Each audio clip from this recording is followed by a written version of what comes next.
40% podcast. I'm 40% podcast. You know I'm 40% podcast, baby. You know I'm 40% podcast. You know I'm 40% podcast, baby. I'm only 40%. Go. 40% podcast. I'm 40% podcast. Hello, everyone. I'm Jinkx Monsoon, and welcome to a brand new episode of I'm 40% Podcast. As always, there's a little shit in the chat room with me, and that little shit happens to be my financial responsibility. My son and comedy partner, Nick Sohoya. Look, I just want to say she might have claimed the producer role. She might have claimed it, but I'm still doing all of the legwork. I'm still doing a lot of the editing. I'm still running the soundboard. I object to this whole situation. Go ahead. It's called grunt work when you're doing it. We sure do have fun here at Monsoon Incorporated. Today's guest is Irish, a comedian, and Nick's new stepfather. It's Lee Brophy. That's more Scottish, sorry. Lee Brophy. Hi, stepchild. How are you? Hi, Lee. I miss you. I miss you too. I miss your hugs. Oh, yeah. Your hugs. Yeah. I love the way Irish people say hugs. Hugs. Give us a hug. And the funny thing is we actually don't hug each other. No, it's forbidden. The Vatican would look down on it.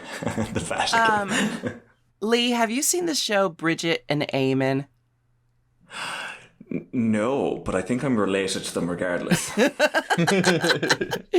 It's no one has ever seen this show. I don't even remember how I saw the show. I don't remember on which platform I saw it on, but I watched every episode. I was obsessed with it. And it's just about an Irish married couple with their 5 to 8 children in the 80s in Ireland, in like the suburbs and the working class. And they do have 5 to 8 just children. The Goldbergs? No, Are you talking about the Goldbergs right now? It's pretty absurd comedy too. Like the mother-in-law becomes a zombie at some point, but they do have 5 to 8 kids, where like there's always like some number between 5 and 8 of children running around the house, but they're always different children. The children are a big plot point, but also not important throughout the show. Are they all the same age as well, or are they like... They're all, roughly the same age. You could say they're... And, sorry, this is my last anecdote about Ireland. My best friend, Kenny, their sister is exactly 1 year older than them. They were born on their sister's birthday, and I heard that's called being Irish twins. It is if it falls right before the birthday. I think they just got out the window. Yeah. Yeah, I have no strong feelings one way or the other.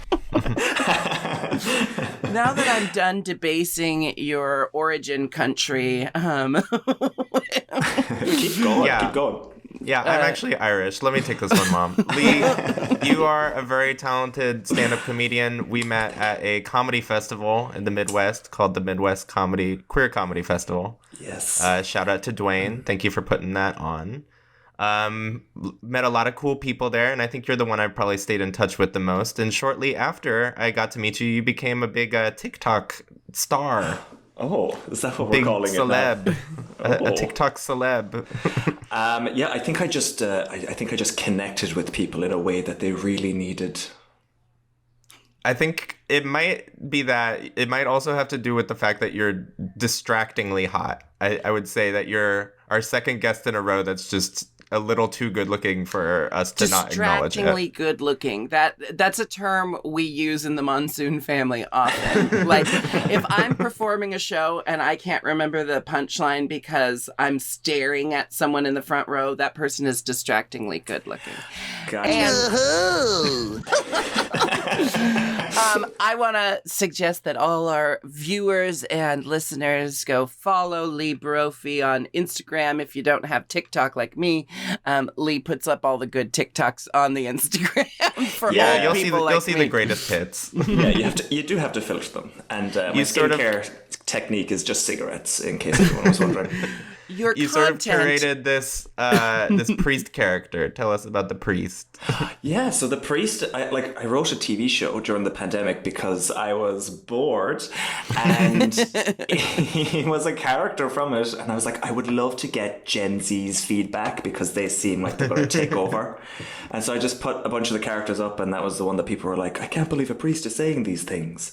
And I just kept rolling with it because I thought it was super stupid and satirical and funny, and I got banned like 6 times because, well, people don't like it when you tell the truth. I don't know. People don't like hearing the truth as much as they, you know what? They can't handle the truth. Where have I heard that before? Some movie or something. Lee, I will pay you $100 if you can tell me what movie that's from. Will you stop interrupting me? It's from A Few Good Men. Now, Genuinely shocked. your content is very bisexual in nature. You're doing a lot to educate the world about the thoughts and feelings of bisexuals. What would you say is your most altruistic act as a bisexual comedian? Probably something sexual. Just putting it out there. I don't know. I'm doing it for myself. It's not for anyone else. This is all just for me. I think we're all narcissists. I said that right. And it's you said it fun. Irishy, but yes. Narcissist.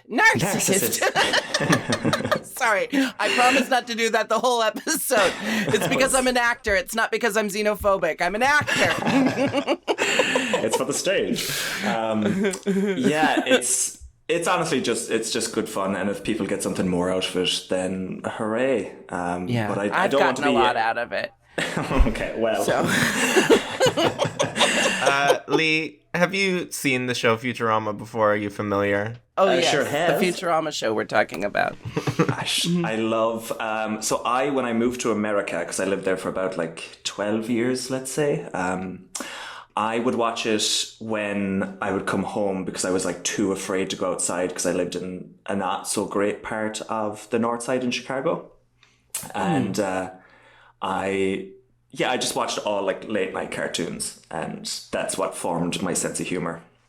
Hello. That's the only reason I have a job today is because I've just, it's like a Inception. I've just absorbed the best parts of all the Fox late night animated, animation domination. That's what they called it. They only called it that for 2 years, and Futurama wasn't on anymore. But there was a point where all of the programming on Fox, late night on Fridays or Saturdays, was just all animated. It was a renaissance because you had TGIF, which for a while was all paranormal. Teen Angel, Sabrina the Teen Witch, something about aliens, I don't know, and then Family Matters. And then you had the animation domination. Wait. Something about aliens is the best satire name for a shitty comedy about aliens. Oh, you're thinking comedy? I'm thinking CW drama. Something about aliens. There's something about aliens. Or it's the sequel to Something About Mary. Yes, exactly. It takes a weird turn. It takes a hard left turn. Lee, do you have a favorite Futurama episode, a favorite Futurama memory? God,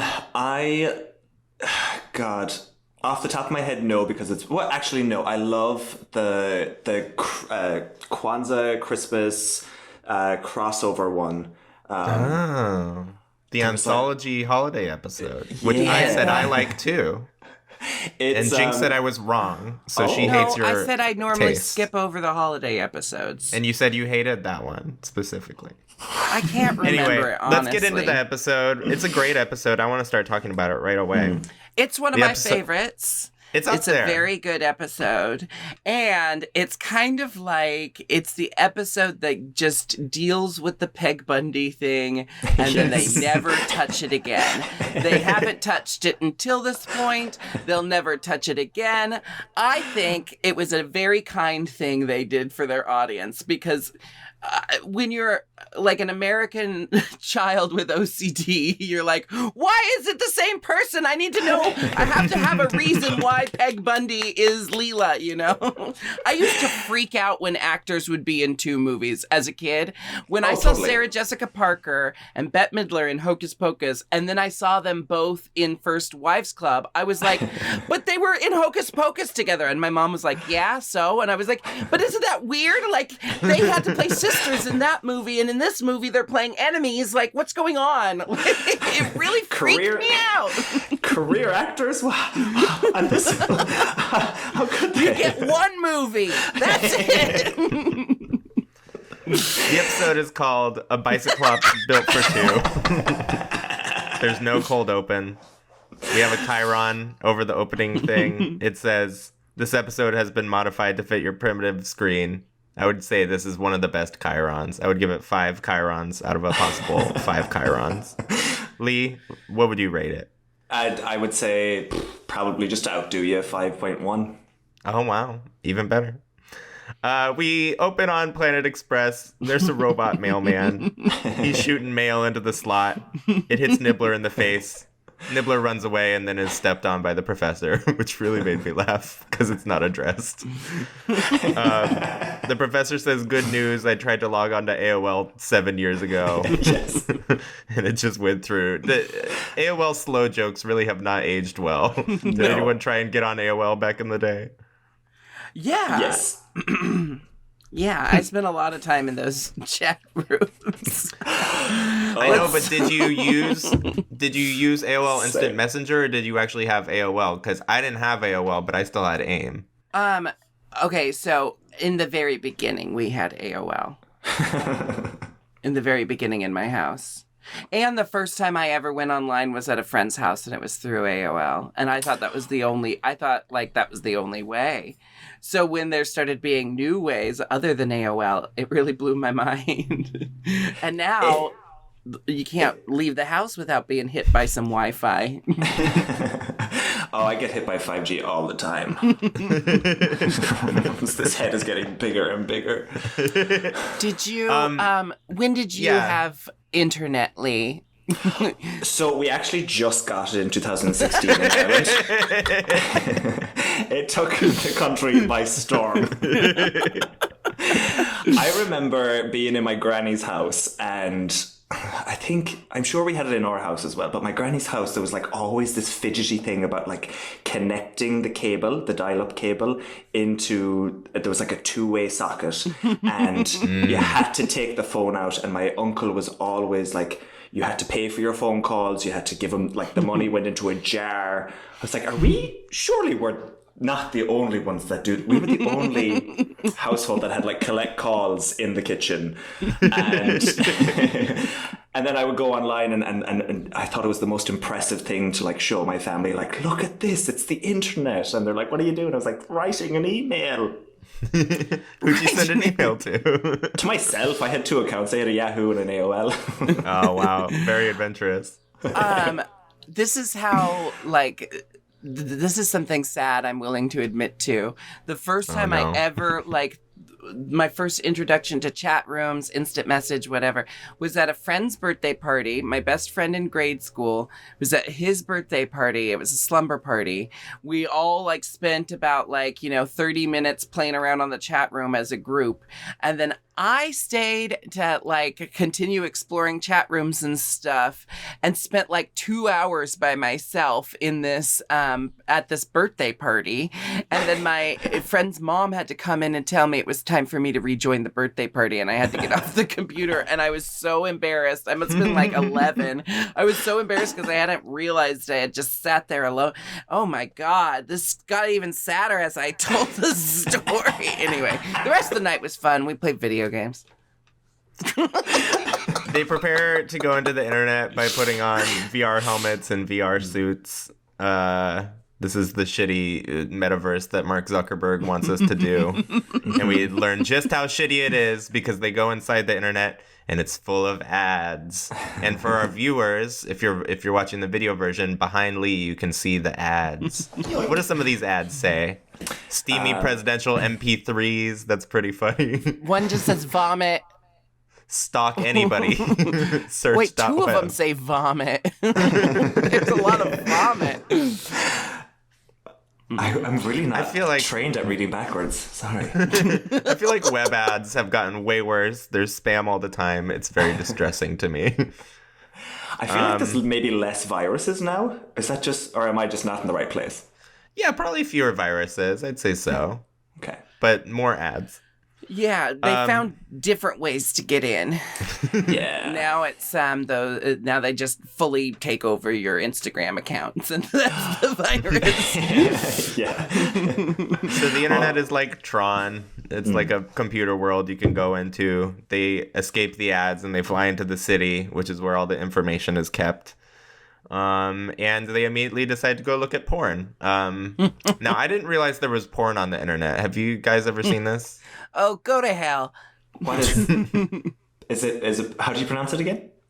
I think it's a soft O. I think it's a porn. Like a porn? Porn. Maybe it's a Listen. silent O. Listen, Depends. This is something I've been thinking about recently. I have a computer with a full, like, however many inches screen. Yet, I now prefer to watch porn on my phone because it's just so much easier. You know, like, and now it's like,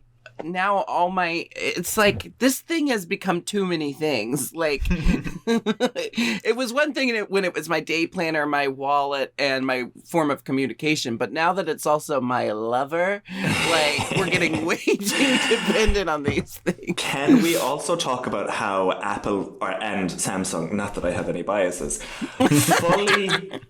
they fully recognize that people are not only watching but filming porn on their phones, and have designed them to have like much higher specs in low light, excuse me,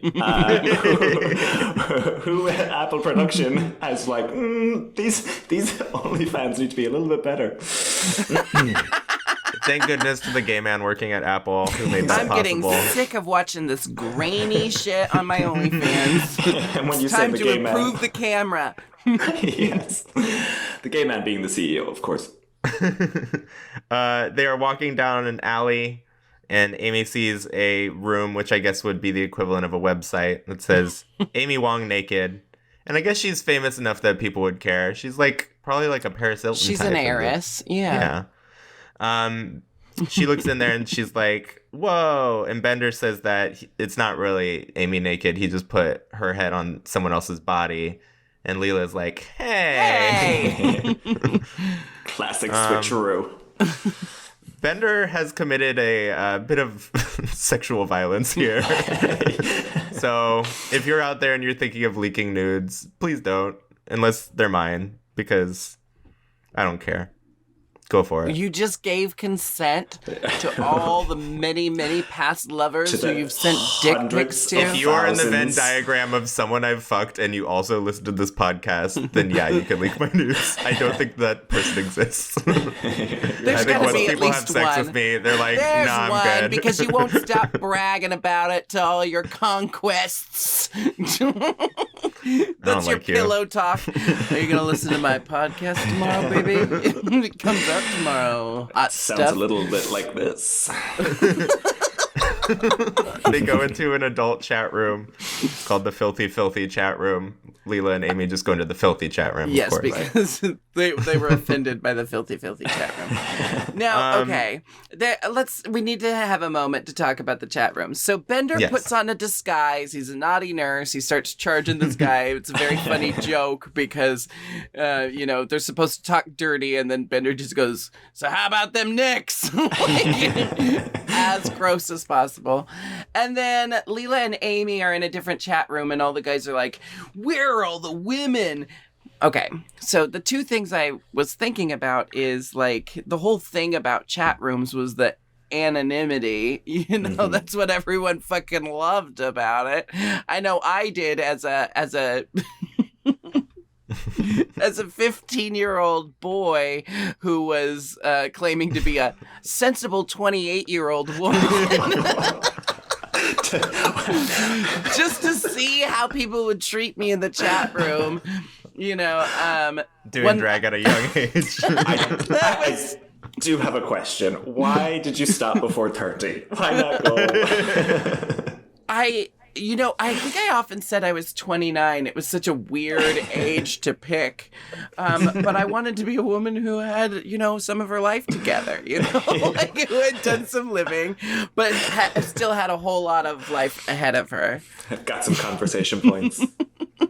Me and my elementary school best friend, who later came out as gay and became an Instagram thought. So our paths kind of... We'd separated and then we ended up in the same place. Anyway, in elementary school, we played a video game called Furcadia, and it was like a furry, like online, like it was like an MMO without any combat. You could just make your character and walk around and talk to people. Oh, and it was Neopets, no? It was more advanced than Neopets. You like went into the world and there was like worlds you could walk around in, and then you could upload your world. It was called a dream, and we started a nightclub. And I did all the coding and my friend did the interior design. Coding. Don't it call was really it simple coding when it was like you were really... just like selecting from I had to make it menus. so when they go in the doors, they had to come out the other doors, okay? It was pretty hard. You're like, I was doing Python with the furries. And then we would make alternate accounts where we were girls, and then there was people who logged onto this game just to yiff, to like have furry sex. So we would take them to a bathhouse. They had like bathhouses and brothels in the game. We would take them in like we were going to give them a show, and then we would just start acting really stupid, and we would see how long they would put up with us. It was really fun. Give them a show. Yeah, we were like two lesbians and we were going to les out for them, but then we get in there and we're just like, ha ha ha ha, LOL. We would just run around in circles until they left. And does this game still exist? I don't know. I would have to look it up. Furcadia. I'm gonna see if there's any videos on YouTube. I need like a visual like companion to this story you've told me, because I'm having a really hard time with it. I need a full Twitch stream of this. Like, I don't know that this actually exists anymore. I would imagine it does not exist anymore, but it was like a pixelated world where you could walk around and you could make your character a cat or a dog or any a chat lizard. room memories for you, Lee? So this is something that I've been wanting to like write material about for so long, but I was like, no, nobody else went into chat rooms. I am so glad that I'm not alone in this. Yeah. I think I had like my maybe sexual awakening in chat rooms. And like that whole thing where your parents were like, don't go on the internet because it was everybody else's. Because you'll discover yourself. There's resources that'll help. And it was just, a cacophony of falsehoods, and it was, I don't have and any... it was everyone. Like, that's what we...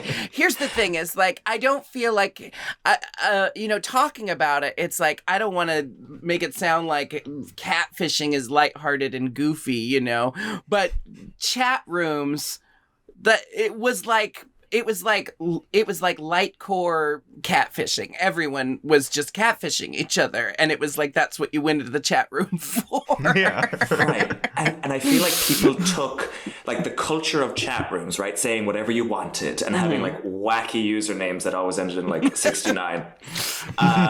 They took that kind of really toxic culture that was happening there and the anonymity of it, and we just sliced off the anonymity, and now we have Facebook. I feel like people just are so toxic to the point of like, this feels like a chat room, but I can see your face. Twitter is just one big chat room.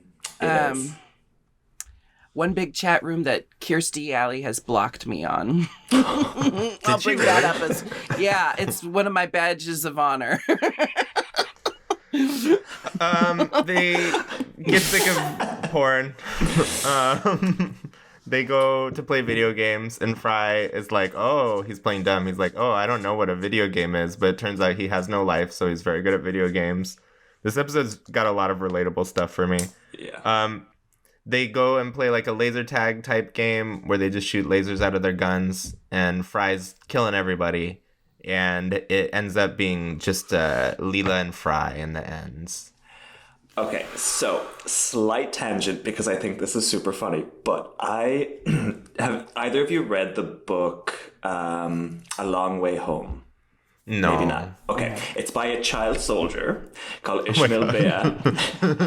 And I went to his book signing and he had this story that was basically that he went to college in the States and he got invited out to go paintballing. And they were like, have you ever gone paintballing before? And he was like, no, what is that? And so they bring him, they suit him up with his gun and everybody's wearing their vests and he annihilates everyone because he's a former Sierra Leonean child soldier. And as soon as I saw Fry being like, video games, what's that? I was like, oh, Ishmael Bea. This is so relatable. Well, everyone go buy that book. It's a great Support book. This person who has escaped child soldierdom. Video games are one of the things, like, it depends on the video game, but I'm good at a lot of video games, and I'm good at picking up video games. You know, of course, there's the ones I like. I don't She's do not any that of the good sports. at putting them down, though. I don't do any of the sports video games. Fuck you, Nick. But it's one of the things that I like to, like keep in my back pocket. You know, when you're someone as like queer as me, anything that's like a straight talent that that no one can, like tell that I have just by looking at me, I like to save those as secret ammunition. Another one used to be binge drinking, but I don't do that anymore. I totally used to do like shot after shot after shot just to impress straight men. To be like, you didn't think I could handle my liquor, did you? Nick, that's a slur. No. I love how people think that that's like super impressive because I would do the same thing. Meanwhile, everybody else is like, someone's got a problem. I know. Like, you do it to impress people and they're like, I'm really worried about you. Does anyone have like the ambulance on speed dial? In the laser tag, Fry has cornered Leela. Leela sees another Cyclops. Ooh, they make eye contact, and he's like, "Oh, I saw you in the chat room, and I followed you here." But before he can share his information, Fry blows up Leela. Well, he shoots him first, and then he kills Leela. And then he has his little victory. Where he's he pulls a dancing ginger around minge. and he's laughing, but then starts going like because they couldn't let Fry have his victory without also reminding everyone that he's a huge nerd loser that only some people like. I was just hoping that this would be an actual game in the metaverse. If we all end up being shooting each other? I mean, when you put it that way, you make it I was sound more like it into the already flipping exists. part. If I could flip, that would be cool because they could jump Yes. really high and stuff. That seemed fun. Yeah, double jump. I would love a double jump. Here's the thing is, if I could be like plugged into the game the way that they depict it, I would probably be one of those boring players who like opens a shop. So I interact with all the other players by like selling them mystical items. Excuse me. And I have to adventure out too because I've got to like collect these mystical items I'm going to share at my shop. But I'm not going to go on the deathly ones. I'm going to go on the intellectual quests and then get a weird oddity and then sell it at my shop and meet other people that way. You're like, come to the general store. The general store. It would be fun. That does sound fun. They are doing a popcorn delivery to like Cinematron 7. Cineplex Yeah. 14. Thank you. That killed me. It's a great name for a planet because it's also just what a movie theater would be called, but Yes. all of the planets have a number in them, so it works Well, out. it could be an artificial planet. Like, it doesn't have to be. Ooh. It could be like a planet they built and put in orbit somewhere, and it's just the movie planet. It's like a drive-in planet. Yeah. Yeah. That sounds really fun, honestly. It's just like, They're taking the popcorn there, and Leela gets an email. It says, "You've got mail. It's not spam." She opens it up, and it's from Alcazar, the Cyclops, and he says, "Hey, come meet me on this planet, and I'll tell you all about the planet of your birth." So Leela ditches the popcorn, she shoots it into the sun, and they go to this planet. And it all pops. in a perfect spiral. Yeah, like a sort of supernova, sort of like the little popcorn, galaxy yeah. behind Jinkx there. So yeah, they go to this planet. It's a ruined planet. There's all these ruined cities covered in vines and stuff. Fry sees a one-eyed sculpture. And he's like, "Oh, lazy sculptor." They find Alcazar, and he decides to give them a tour via lizard chariot. He's got a chariot Yes. with lizards. Lizard chariot. And he says, "Do you mind if your servants walk?" And she says, "That's fine." Like, Leela is just, Leela's having her, she's having an awakening. She's getting her groove back for the first time, and she doesn't give a shit about Fry and Bender. But Bender needs to do a lot of looting anyway, so this gives Bender the chance to loot around a little bit. But I love when he's giving the tour and he goes, "The planet is called Cyclopia. Our people were called Cyclops. This is the capital, Cyclops City. Slow me down if I'm going too fast." It's just everything Cyclops. So much information, and yet I feel like I somehow know it all already. The writing in this episode is very, very, very good. Yes. There's a lot of really good one-liners and two-liners. Alcazar, little foreshadowing here. Alcazar says no one can go to the Forbidden Valley. And it's just a big old valley. Who knows what's going on in there? Something Forbidden forbidden. Yeah. Bender his whole side plot is stealing stuff. Bender doesn't do much for me in this episode, but I will say the funny part for him is when he goes into the throne room and he sees all the stuff he's going to steal. He opens his chest to make Yes. room, and he starts taking things out. And the things he take out is a fishbowl, a toaster, a fishbowl, and then another fishbowl. Like a fishbowl full of water and a fish. That's one of those jokes that like breaks joke structure. Yes. Where you're like, but why is it funny? Surely there can't be another fishbowl. There are times when Dayla and I are writing together where we just get the stupidest fucking idea, and then that stupid idea leads to a stupider idea, and then what we end up going with is something even stupider than all of that. And I feel like that's the joy of working with other people, because if you get a stupid idea by yourself, who's there to say, nah, it needs to be, if we're going to go that route, it needs to be even stupider. Like, you need to have that other voice in the room that's saying, this only works if, Yeah, and that, for me, this is one of those jokes, because when the third, how many fishbowls in Three total? fishbowls. When the third fishbowl came out, it was like, it seems like a random joke, but it probably was a huge, long discussion. Yes.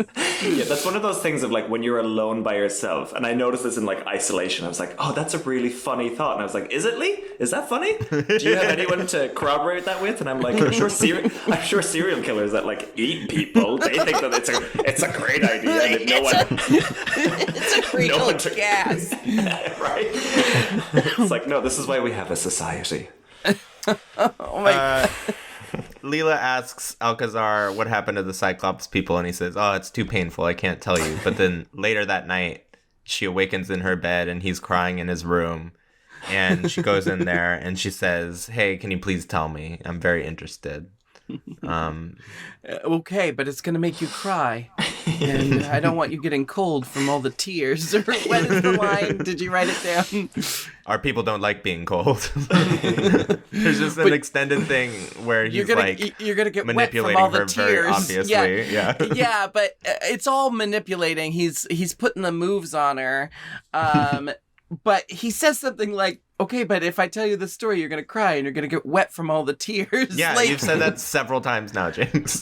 That's it? That's the line? That's the line. If you think it's so funny, you write it down like I do. Look at all these notes. I don't This is do why well I'm the when I have to producer. take notes. This is why I'm the producer. You're the grunt! I'm the Mary! Feed me the line. Feed me the line.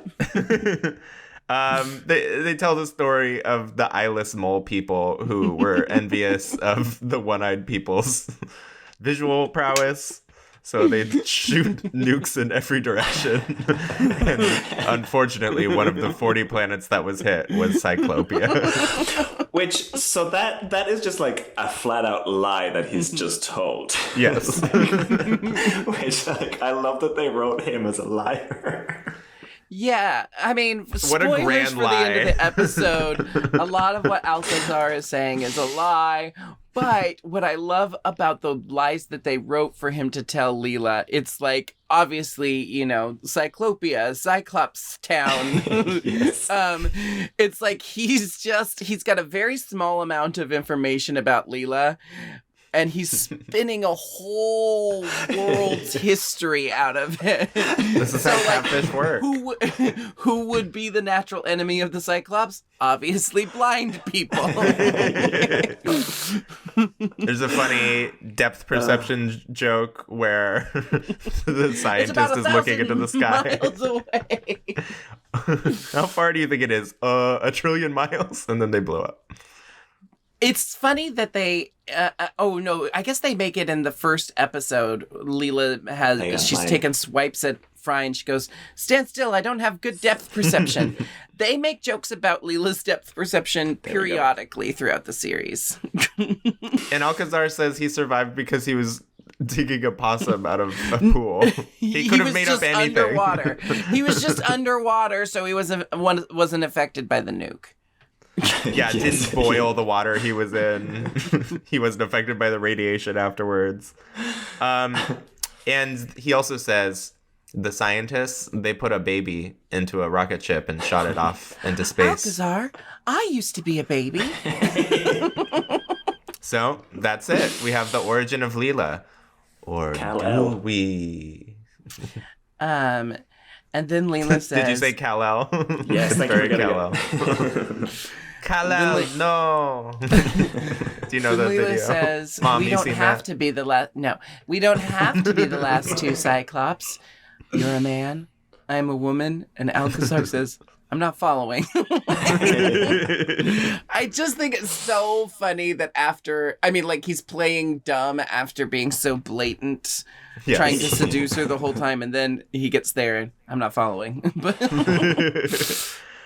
So they boink, they have a bunch of sex, and then they wake up the next morning and he's instantly a jerk. He's like, make me breakfast. hilarious. Yeah. Men are pigs.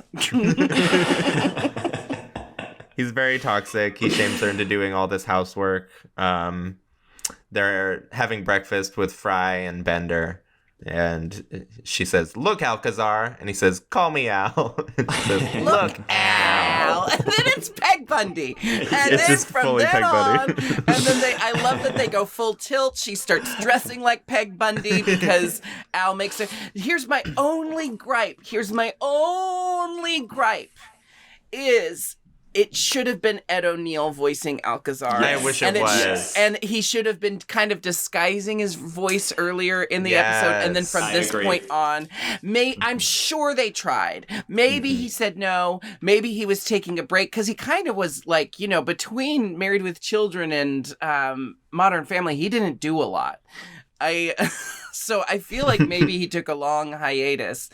But if they had gotten Ed O'Neill to voice this character, it just would have been perfect. And I hope they get Ed O'Neill for the new season to do something. You know, it's just so satisfying for young 90s kids to, like, get Peg Bundy again. Only 90s kids will know. Lee, you're younger than us, right? I'm 29, if I'm allowed to say. That's barely allowed. Is it okay? Sometimes people get offended because I'm so young. You do have a baby face. I mean, it's You're covered as old in as hair. Jinkx was in the chat rooms. Yeah. I'm sometimes Jinx's age. It's covered in hair, but you have a baby face. But followers of your Instagram will know you don't have a baby body, daddy. No, this is like S Lab. Objectify me, please. Fry tells Leela that Alice... Oh, wait, no, I skipped some stuff. Fry decides to go look in the Forbidden Valley because he's so suspicious, but he jumps the fence and he lands in a trapdoor that's made out of grass. That made me laugh. And then we get into the full Married with Children parody with the couch and everything. And the best part of it is the studio audience that is just some of Al's friends that he invited over. And it's two Just to rats and a watch. pig. And Rat guy and his girlfriend and Pig Man. And Pig Man. Or do they just call him Pig? I think they just call him Pig. I don't know. What I love about this is this is basically the target demo of Married with Children, or just your average Fox viewer. I love that Matt Groening projects always make fun of Fox relentlessly in there. I mean, Fox kind of does that in a lot of their shows. Like, I think Married with Children made fun of Fox a lot, too. It's this weird, like, self-deprecating thing that they like to do that I think they think allows them to get away with also being a conservative Republican shit-spewing network. Right. Well, 30 Rock is constant NBC jokes, so maybe it's just like... Maybe it's if just you're, a thing in TV. It might just be like cynical writers are like, hey, if I'm going to sell my soul, can I at least make fun of my boss? Can I take a few pot shots at the big guy? Can I shit on the network that's paying me? What are the network names in Ireland or Scotland? You're in Scotland currently, but you're an Irish person. Shh, don't tell people where I'm located. Yeah, in Ireland we have like, there's RT2, there's RT1, which is Radio Telefiscéireann. R2D2? Yes, that's it. Ireland is sponsored by Star Wars. They got bought out there. It's a small enough island. I feel like Disney could do it. Yeah, we have like, there's the English language channels, and then there's like a hybrid, and then there's also the Irish language channels as well, which is called TG Cahir. Do you speak any Gaelic, Irish? What's the language Is it Gaelic called? or Gaelic? I heard It's garlic? It's Gaelic. That's why you have no vampires on Ireland. That's it. No vampires or snakes.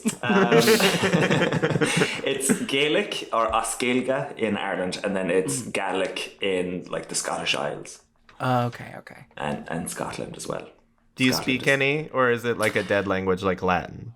How dare you? No, I left when I was 10 and was a horrible student. So the only things that I can say are like individual words and yeah. And the Do odd it. prayer. Do it. Do it. I mean, there's like, to say like, how are you is Conas Tatu. And then in when we moved to America, my mum would always like try to not say the word bed when it was time for my little brother to go to bed. So she'd go, laba, laba. And I was like, you could just talk to me. Like, we don't have to be whispering in Irish. But I remember saying like Irish prayers at school in America, and to like throw people for a loop and be like, oh my God, he's foreign. And I was like, I just literally prayed for you. Because it's the only thing that was bet into us at school.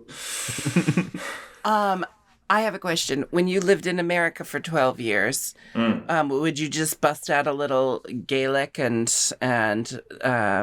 the men and ladies' pants would just drop? Yes. Wouldn't you? I just want to know if it worked. I wanted to know if you were like sexily sauntering over to someone going, yodely, totally. Yidely, didely, didely. A lot of the time it was like, it just became kind of something that came as an obstacle in school and like out and about, because people were like, oh my god, you say farm funny, could you say farm again? Oh no. Like, Americans are the worst. Look at how obsessed I've been this entire... It's like, your voice is different. Americans just love anything exotic. Like, that's why when my partner, who's British, comes over here, he thinks he's going to just clean up because all he has to do is talk, and Americans are like, good to go. They're like, oh, the oppressors are back. Ooh, daddy. Lee, we heard a whole new form of dom and sub play. yeah. Lee, we heard a bit of your American accent there. It was pretty accurate. Do you wanna give us an example? Talk a little bit as an American. Oh, I go into like a full Valley girl. I have like That's what we all sound like. 10 minutes of like American girls coming up to you at the bar and being like, hi, my name is Shannon with an E. I'm 14% Irish. Don't do the math because I can't. I mean, when I was still doing stand-up, I had about 5 minutes about the Dutch accent. You just got to pick a white accent that you can do and just go nuts. Yeah. Oh, my favorite is the Finnish. Like, I went to Finland with my nieces. And my mother. It was a weird combo. She was like, I need someone who can protect them. And we were on the plane, and usually it's like, would you like tea or coffee or apple juice and orange juice? And on the plane they were like, yeah, would you like blueberry juice or dreams? And I was like, oh, I'll take dreams. Blueberry or dreams. So fun. There's just endless fun to be had. Talking about the eccentricities of the motherland. Russia? Yes. No, Right. the Anglo-Saxon birthplace, I don't know. I get most of my historical facts from the game. Assassin's Creed Valhalla. This is how I understand how ancient Europe worked. The only reason I understand World War II is I used to play a lot of Call of Duty. Yeah. Okay, In any case. fries in the dungeon. I know that the druids were a real nuisance. Fries in the dungeon. And he is telling Leela, hey, don't marry this guy. He's a jerk. And Leela says, yeah, I know, but I got to repopulate the race. So they agree to get married. And we have a wedding. Yeah, I love Leela's wedding dress. It's a serve. Oh, it was so chic. I would have that wedding dress made again. Amy's outfit is also very nice. She has a floor-length red gown, but it's a tight fit. It's a tight fit. There's like a leg slit in it too, isn't there? There might be a little Jolie leg split in there. Yeah. I'm not quite sure. It's a real classy wedding is the point. Professor is dressed like an 80s prom. Zoidberg is upset that because there's the they're trope all crying, yeah. Well, no, Zoidberg's crying because someone else wore the same sandals as him. And it's the pig. And that's a sexist trope from weddings, is that there's always a woman crying because someone else wore the same dress as her. I also love that they get there in a limousine spaceship that can travel as fast as a regular spaceship. Yeah, interesting. I always wonder, like, is the Planet Express ship it's a luxury? I understand that. You didn't let me finish. Like an RV, you never let me finish. Because the cars can also travel between planets. Like Amy's car in the car episode can just fly to Mars. So I feel like all cars are spaceships, can the car but only not fly... all spaceships. But not all spaceships are cars. But can the car only go like within the Milky Way? And like if you want to go light speed to this Cyclopia planet, you have to have a warp drive or whatever? Okay. It's a question.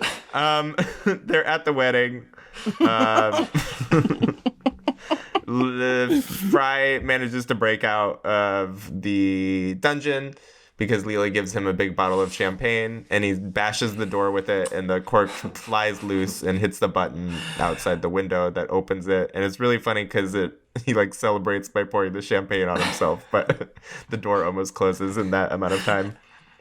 Wait, we glossed over the... Okay, we glossed over that Leela's been giving Fry tacos as his dungeon food. Yes. And then the second thing that we glossed over is when Fry was like, it's horrible down here. I'm living like an animal, dropping my waste wherever I can. And she goes, animals typically go in the corner.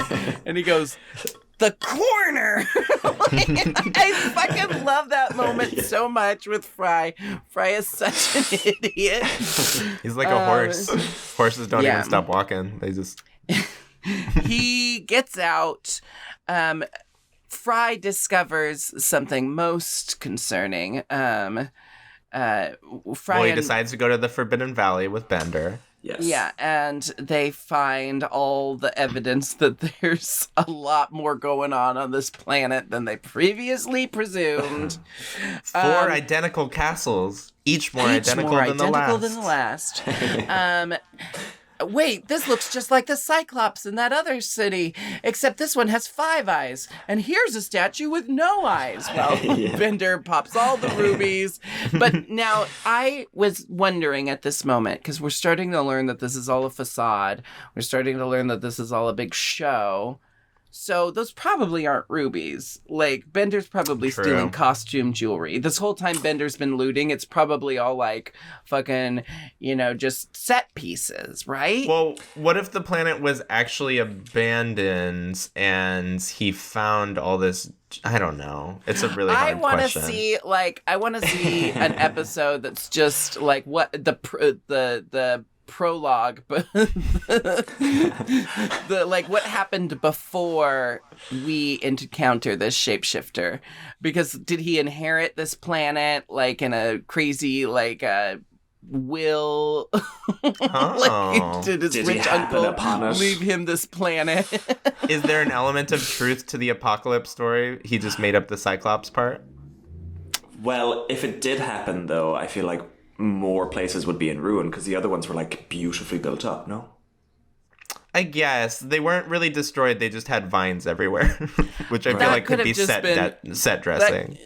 That could have just been that they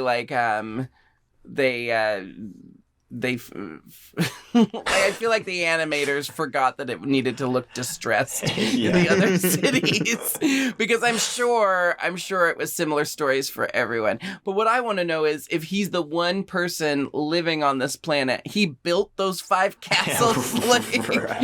Is he doing all the manual labor, or is he hiring out? Well, maybe there's like 3D printers in the future. I mean, he's some kind of shapeshifter, so, I mean, anything's possible. The Robo-Preacher is officiating the wedding. We know this Robo-Preacher well. We see him from time to time.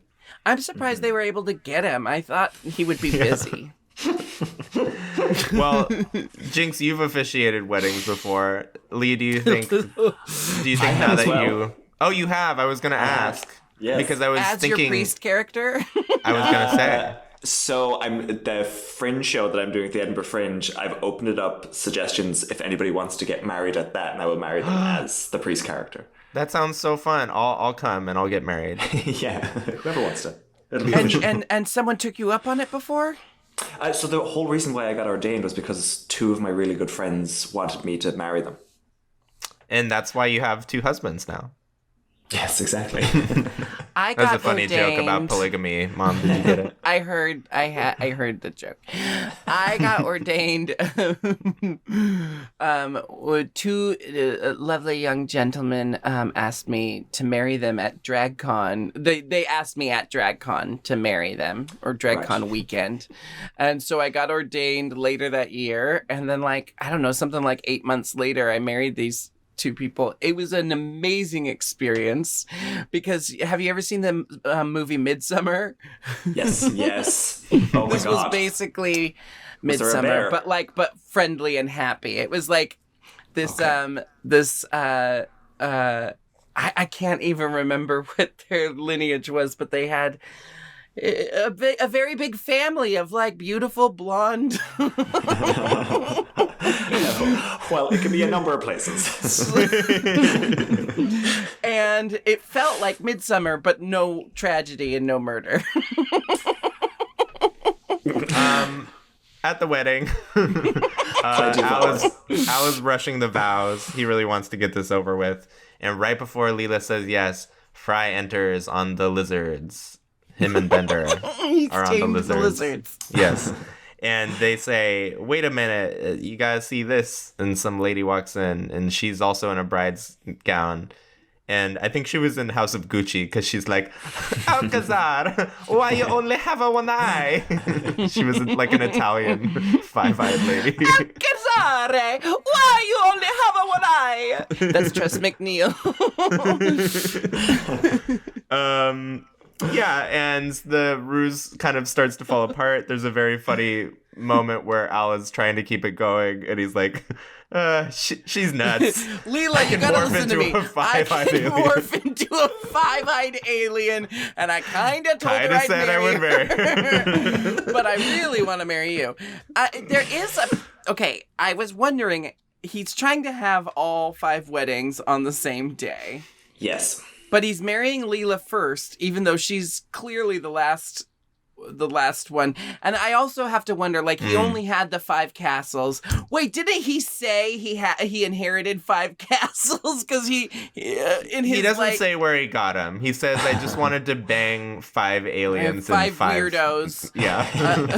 And 5 castles. I mean, but why is Leela's wedding first? She was the last one in the hat trick. I have an answer. Mm-hmm. Maybe he told the other ones that he was on business, but they were already engaged. So he was like, I'll be back on our wedding day. And he shows up and he's like, it's time to get married. He also spent the night with Leela, though. Well, yeah, but he says to them, I'm going to be away for like 2 weeks. And when I get back, we'll get married. So now, he's dedicating that 2 weeks to getting Leela to marry him. And then he can marry all of them at once. Which is impressive. This is my thought. My thought is because he's clearly a misogynist, chauvinist asshole. I have this theory that he's trying to marry all 5 of them, but he does seem most concerned with Leela's wedding and marrying Leela if he was setting priorities. And, excuse me, my theory is that it's because she's the most human looking, or she's the least like... she's got but human. Then that's assuming that the whole universe is as human centric as Earth is. Girl, they might be. They might be. Who's to know? Fucking Zap Brannigan is judging the Miss Universe pageant, even though it's all sorts of weird shaped aliens. Speaking of weird shaped aliens, a couple more run in. We've got a rhino lady. I can't remember what her accent was. Then there's like a purple bug monster who's like a skinny bug. And then there's like just a fucking striped pile of bullshit with eyes sticking out. Eyeballs. Yeah. This reminded me of when I was in high school and we would like draw characters and you were just like, all right, you draw the next limb. And just like pass it. It was just Wait a second, you were still drawing doodles in high school? Yeah, do I look educated? Do I look like I have any sort of a degree? He's a very creative boy, Mom. Lee, I'm so sorry. She's being really mean. That's okay. I'm used to it. She's just on a power trip because she's calling herself the producer. She's just going nuts. Lee is short for Leanne Rhymes. Okay, perfect. How do I live? So the women get to beat up. Did you know that Alcazar. song's from Con Air? Oh my God. Con Air is nominated for an Academy Award. Beat up Alcazar, and because then of that song. Leela gets her final zinger in, and she goes, Alcazar, I only have one question for you. If you can change form, how come you didn't change yourself the one place it counts? And then the studio audience goes wild. We'll get that sound drop for next week. I'm sorry, I didn't have time. Which is a joke that hasn't I've got this aged one. well. Amazing. That one's fun, right? Yeah, I do. When I was watching this, I was thinking like, Futurama, I wish you weren't making a joke that puts emphasis on the size of a penis, because that just is, I feel like penis size emphasis is responsible for a lot of toxic masculinity. Say that 10 times fast. Penis size emphasis, penis size emphasis, penis size emphasis. Penis size emphasis.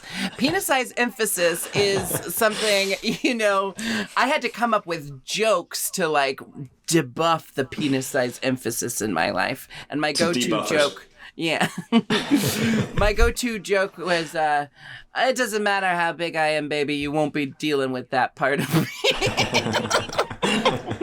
You're not even gonna see the front half of me, mister. You're like, excuse me, but the office is in the back.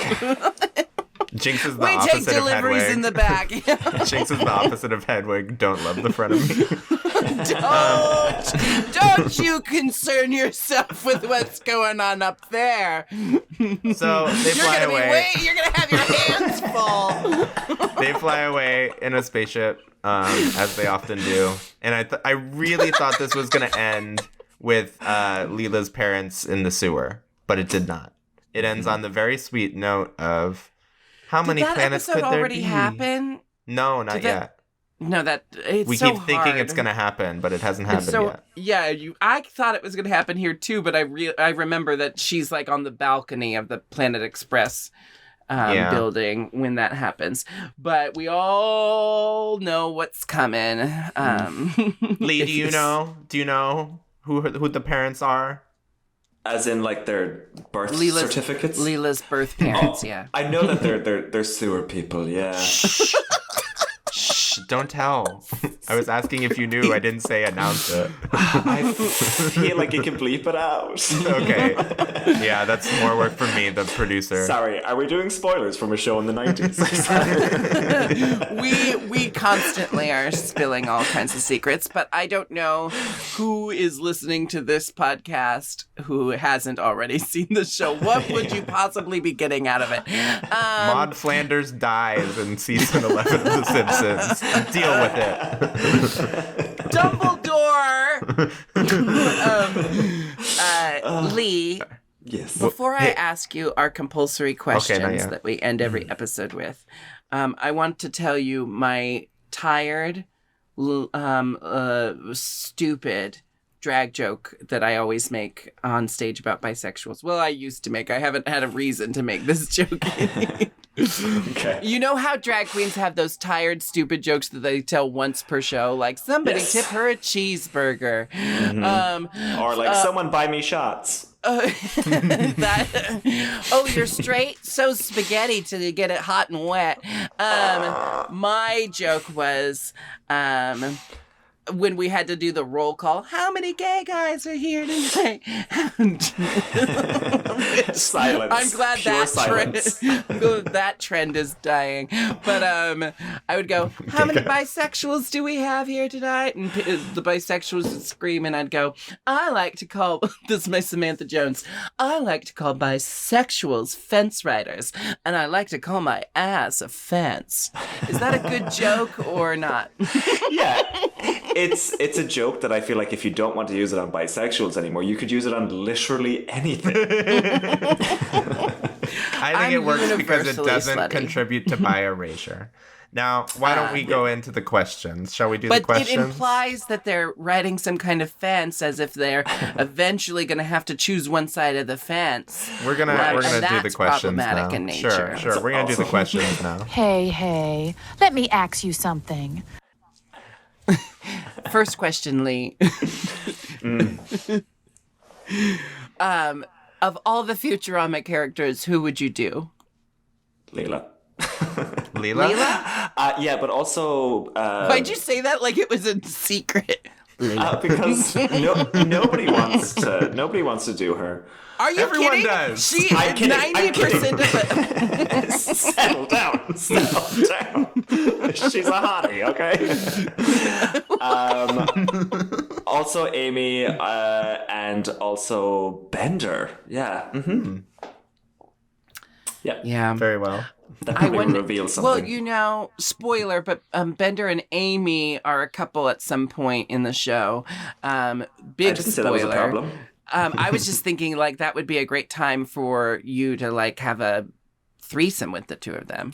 So if you go to that point in the show's timeline, make yourself available. Maybe meet them at the hip joint. That's the bar they go to. Also, animate myself. Also animate yourself.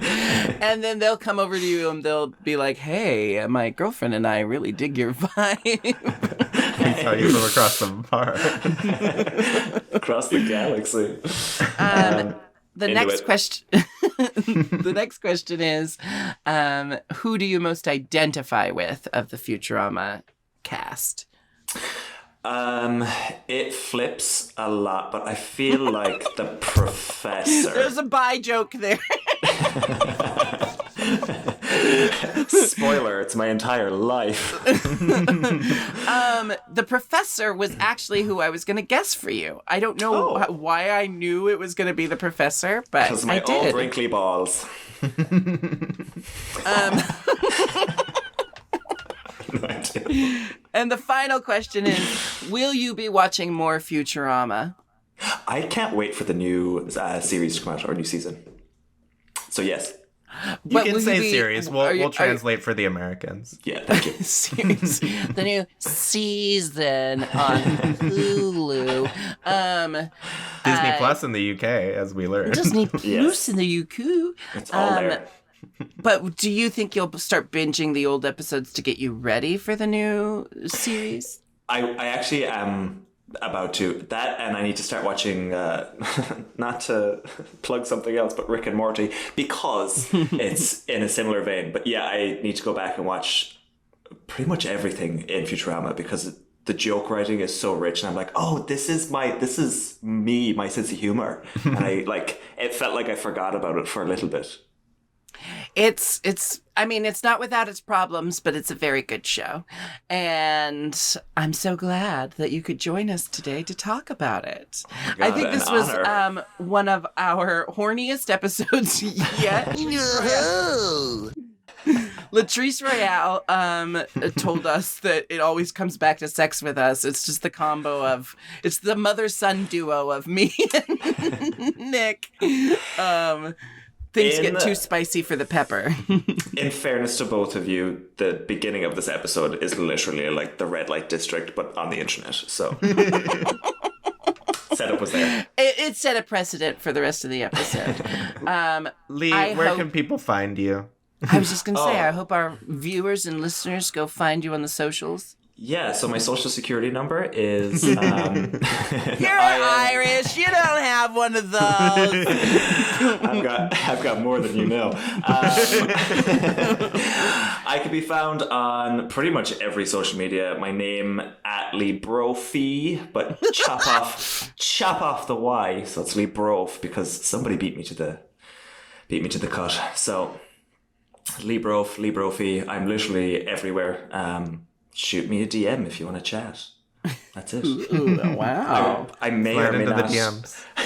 Yeah, slide in. Go on. I'm very sociable. I thoroughly enjoy. I can't take on TikTok. It feels like my life is already spent enough on screens. I'm not trying to sound pretentious. I'm just an old hermit. But I do appreciate the Instagram people who put the best of their TikTok on Instagram, because that's pretty much all I have capacity for these days. And you have a wonderful content that you're constantly posting, ping-ponging back and forth between witty commentary and thirst traps. So Lee has everything you want in an Instagram profile. That is the kindest and most accurate description. I hope everyone goes and follows you and learns a little bit more about Ireland through your page. Not that any of my content is about Ireland. It's not Irish-centric, but I could listen to that charming voice all day. Thank you so much for being our guest. And thank you all for listening and or watching at all. I'm Jinkx Monsoon. That's Nick Sahoya. And we will be back next Monday with a brand new episode of I'm 40% Podcast. And I will still be the producer. Good night, everybody.